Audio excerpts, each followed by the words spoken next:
ಸ್ವಯಂ ಪಾಕ ಅಭಿಮಾನಿಗಳಿಗೆ ಸ್ವಾಗತ. ನಾನು ನಿಮಗೆ ಹಿಂದಿನ ವಿಡಿಯೋದಲ್ಲಿ ಹುರುಳಿ ಸಾರು ಹೇಗೆ ಮಾಡೋದು ಅಂತ ಹೇಳಿ ತೋರಿಸಿದ್ದೆ.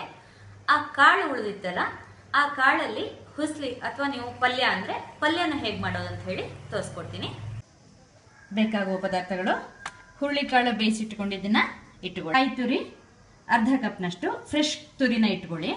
ಎಣ್ಣೆ, ಒಗ್ಗರಣೆಗೆ ನೀವು ಎಷ್ಟು ಬೇಕೋ ಅಷ್ಟು ಹಾಕೋಬಹುದು. ಸುಮಾರು 2 ರಿಂದ 3 ಟೇಬಲ್ ಸ್ಪೂನ್ ಅಷ್ಟು ಇಟ್ಕೊಳ್ಳಿ.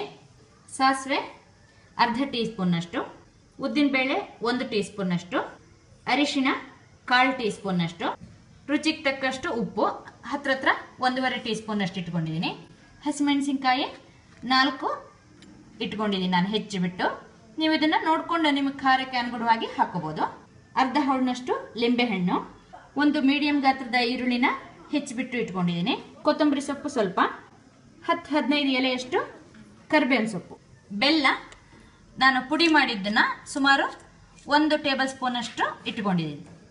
ಬಾಣಲೆನ ಬಿಸಿಗಿಟ್ಕೊಂಡು ಎಣ್ಣೆ ಹಾಕೊಳ್ಳೋಣ. ಎಣ್ಣೆ ಚೆನ್ನಾಗಿ ಕಾದ್ಮೇಲೆ ಅದಕ್ಕೆ ಸಾಸಿವೆ ಹಾಕೋಣ. ಎಣ್ಣೆ 2 ಟೇಬಲ್ ಸ್ಪೂನ್ ಅಷ್ಟು ಹಾಕಿದ್ರು ಸಾಕಾಗತ್ತೆ. ಸಾಸಿವೆ ಪಟಪಟ ಆದ್ಮೇಲೆ ಉದ್ದಿನ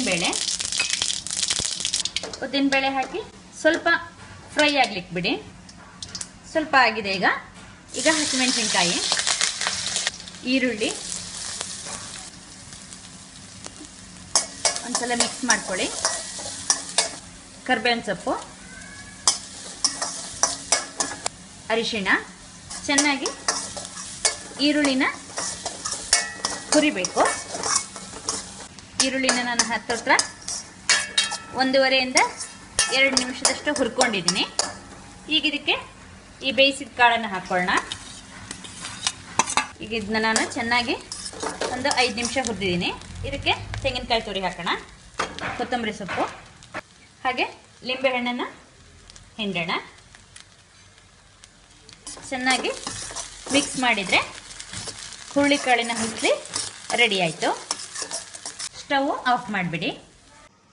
ಈ ಹುರುಳಿಕಾಳು ಹುಸ್ಲಿನ ನೀವು ಹುಸ್ಲಿ ತರ ಹಾಗೆ ಕೂಡ ತಿನ್ಬೋದು. ಹಾಗೆ ಚಪಾತಿ, ದೋಸೆ ಒಟ್ಟಿಗೆ ಕೂಡ ನೀವು ಇದನ್ನ ಹಾಕೊಂಡು ತಿಂದ್ರೆ ತುಂಬಾ ಚೆನ್ನಾಗಿರುತ್ತೆ. ನೋಡಿದ್ರಲ್ವಾ ಹುರುಳಿಕಾಳಿನ ಹುಸ್ಲಿ ಹೇಗೆ ಮಾಡೋದು ಅಂತ ಹೇಳಿ. ನೀವು ಕೂಡ ಇದೇ ತರ ಹುಸ್ಲಿನ ಮಾಡಿಬಿಟ್ಟು ನಿಮ್ಮ ಅಭಿಪ್ರಾಯವನ್ನ ನಮಗೆ ತಿಳಿಸಿ.